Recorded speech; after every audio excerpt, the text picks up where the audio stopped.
Жените од Кочани се хумани. Тоа го покажаа на манифестацијата Етновешта жена што по 4-ти пат се организираше во Кочани.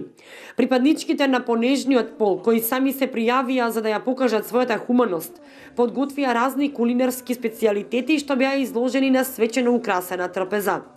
Јадењето беше подготвено во етно стил, од разни сукани баници, јадења од ориз до благи и солени етно специјалитети, баклави и алва. Традиционалните јадења беа на продажба. Хуманоста се покажа на дело, оти се што беше подготвено, беше и продадено. Од годинава манифестацијата доби и регионален карактер. Учествуваа жени од Кочани и Македонска Каменица.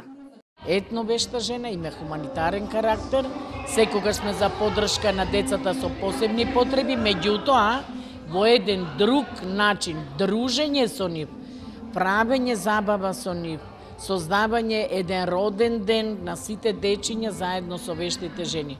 Тоа за мене е поголемо богатство, да еден ден им го направите понеобичен од сите обични денови.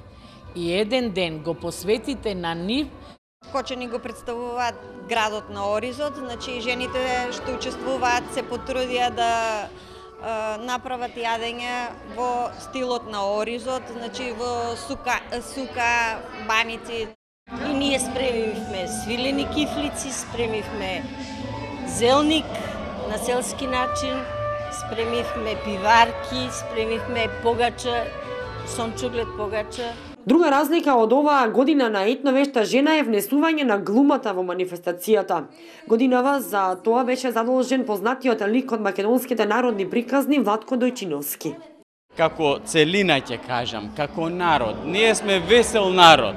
Сите нас ни завидуваат на тоа колку ние знаеме да се радуваме покрај се што ни се случува, колку знаеме да пееме, да сме весели, зошто тоа да не го искористиме? Секогаш е преубаво доживување да се дружи човек со вештите жени, да ја чувствува таа женска енергија. Во Кочани со години наназад, значи навистина има огромен интерес за манифестацијата и тоа е едно дружење, еден ден што е поинаков за жените од оние секојдневни обврски да се отиде на работа дома, да се сготви, да се испере, да се исчисти. Ова е еден начин кога жените не само се дружат, туку и разменуваат искуства. Во конкретниот случај на Етновешта жена се потсетуваме на сите оние традиционални специјалитети. Инаку манифестацијата се одржува во 15 градови во Републикава, од каде што ќе се изберат по 5 јадења, кои потоа ќе бидат објавени во заедничка брошура со стари традиционални рецепти. Паричката на централната манифестација Етновешта жена што се одржа во Марков манастир, падна во Македонска Каменица, така што до година ќе се организира голем собир на вештите жени, каде што се очекува присуство на над 2500 жени.